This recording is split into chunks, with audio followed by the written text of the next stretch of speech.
I want you to imagine the face of someone who has just gotten away with murder.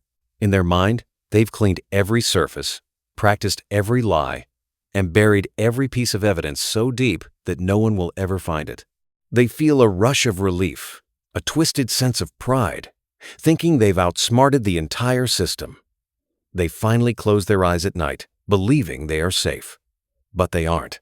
Because right now, sitting in some dusty evidence locker or buried in a digital file, there is a single microscopic mistake waiting to destroy their entire life. I'm talking about that one fatal slip-up that turns a free man into a convicted killer. And today, we are going inside the interrogation room with a retired undercover detective who spent 30 years hunting these people. He is finally pulling back the curtain to reveal the one universal mistake that puts every single one of them behind bars, and once you hear it, you will never look at a true crime story the same way again. My name is Leo Hart, and I spent 3 decades working deep undercover. I wasn't the guy kicking down doors or wearing a shiny badge on my chest. I was the guy sitting next to killers in dimly lit bars, buying them drinks, laughing at their jokes, and watching them slowly, inevitably, hang themselves with their own words. Over the years, I've sat across from men who dismembered their business partners, women who poisoned their own children for insurance money, and serial predators who thought they were intellectual geniuses. They all had one thing in common. They weren't caught because of DNA. They weren't caught because of fingerprints. They were caught because of an invisible psychological trap that we set using nothing but time and silence. I'm going to tell you exactly how it works. But first, you need to understand the kind of killer who thinks they are too smart to fail. There is a specific case that always comes to mind when people ask me about the perfect example of this mistake. It happened about 12 years ago in a quiet, wealthy suburb in Ohio. A man named Alan, a successful financial advisor, called 911 at 3 in the morning, sobbing so hard the dispatcher could barely understand him.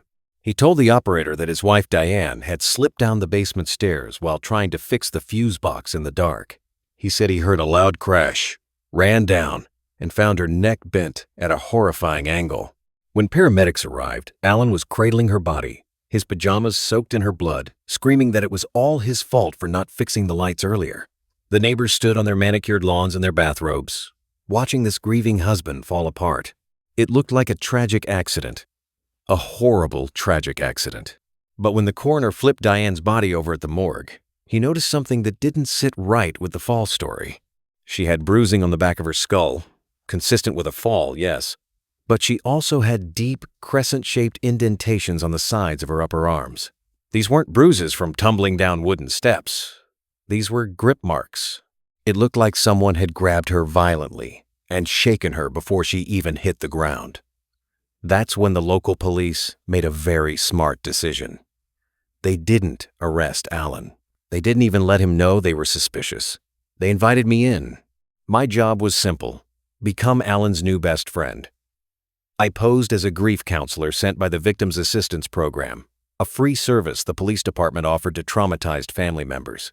Alan was hesitant at first, but I told him I wasn't there to talk about the investigation. I was just there to listen.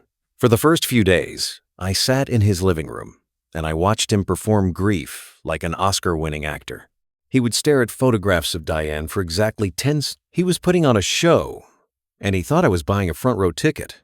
But here is where the invisible trap begins. You see, a guilty person cannot stand silence. To a narcissistic killer, silence is a vacuum, and they feel an uncontrollable urge to fill it with words. I would sit across from Alan, slowly stirring my coffee, looking at the floor, and saying absolutely nothing. The clock on the wall would tick loudly. 10 seconds would pass. 20 seconds. Alan would start shifting in his chair. His leg would bounce. He would clear his throat. And then, without me asking a single question, he would blurt out things I wasn't supposed to know. One afternoon, he suddenly said, "You know, I didn't even touch the fuse box that night. The power was already off, so how could I have pushed her?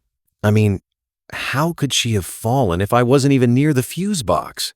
He caught himself immediately, his face turning pale. I didn't react. I just nodded softly and said, "That sounds incredibly difficult, Alan. Tell me more about the darkness." You might be thinking that the coroner's report or the grip marks were the thing that put Alan behind bars. They weren't. It was the story he couldn't stop telling.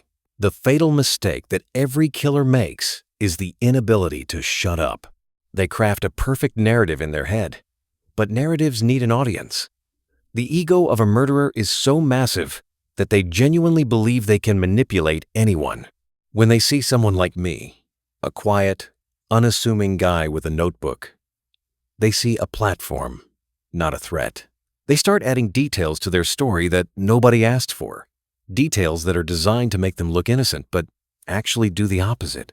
Alan started describing the exact position of Diane's body in a way that contradicted the blood spatter evidence he didn't know we had. He told me he gently turned her over to check for a pulse, but the medical examiner had already determined she was lifted and dropped. He was trying to explain away evidence that hadn't even been made public yet. He handed us the rope we needed, and he tied the noose himself. This isn't just about Alan. This is about every single one of them. I remember another case, a young guy named Marcus who stabbed his roommate over a PlayStation dispute. Marcus scrubbed that apartment with bleach for 6 hours. He threw the knife into a river. He thought he was a ghost. When we brought him in for a friendly chat as a witness, I sat in the corner of the room and didn't say a word for 45 minutes. The lead detective asked him basic questions, name, address, where he worked, and then the detective just stopped talking to review his notes. The silence in that room was deafening. You could hear the fluorescent lights buzzing. Marcus started sweating. He started talking about the knife. Nobody had mentioned a knife. The detective looked up and asked, "What knife, Marcus?" And just like that, the perfect crime evaporated. The mistake wasn't leaving a fingerprint. The mistake was the unstoppable psychological compulsion to confess by over-explaining. That is the terrifying truth behind the badge. We aren't magicians. We are students of human nature. I'm going to tell you the specific phrase Alan said that made me walk out of the living room and finally call for the arrest team, and why the most dangerous place for a killer isn't the crime scene. It's the silent space right next to a patient detective. But that part of the story, and the exact technique we use to trigger a confession without the suspect even realizing it, is something I need to explain very carefully, because once you hear it, you'll realize why these predators never really had a chance. If you want to see the exact moment Alan realized he was trapped, drop the word justice in the comments right now. Make sure you subscribe and hit that bell, because in the next part, I'm going to play you the actual psychological trigger words we use that no suspect can resist. Thanks for listening. The coffee cup was empty. The ticking of that clock on Alan's wall seemed to get louder with every passing second, and I knew we were reaching the end of the road. Over the past 2 weeks, Alan had gone from a grieving widower to a nervous wreck. He had lost weight. Dark circles had formed under his eyes. He wasn't sleeping, not because he missed Diane, but because he was running out of lies. He had given me so many unsolicited details about that night that his story had become a tangled spiderweb, and he was the fly stuck right in the middle of it. He just didn't know it yet. In the world of undercover operations, we call this the closing of the trap. The suspect feels the walls squeezing in, but they can't see the walls. They just feel a primal panic. That's when we introduce the final technique. I leaned back in his leather sofa, looked him dead in the eyes, and said the words that have broken hundreds of killers before him. I said, "Alan, I've been doing this for a long time, and sometimes bad things happen to good people. But sometimes good people just snap. Do you think maybe you just snapped?" That's the trigger phrase. Do you see the genius in it? I didn't accuse him of murder. I gave him an excuse. I offered him a life raft dressed up as a temporary moment of insanity to a guilty man drowning in his own paranoia. This phrase feels like a gift from heaven. I was telling him that he could confess, and it wouldn't make him a monster. It would just make him human. He stared at me for a solid minute without blinking. His breathing changed. His chest started heaving. He opened his mouth, closed it, and then opened it again. I didn't rush him. I just let the silence do its deadly work. And then, with tears streaming down his face that were actually real this time, he whispered, "She wouldn't stop yelling at me. She just wouldn't stop." That was it. The dam broke. He didn't just confess. He took me on a tour of his own personal hell.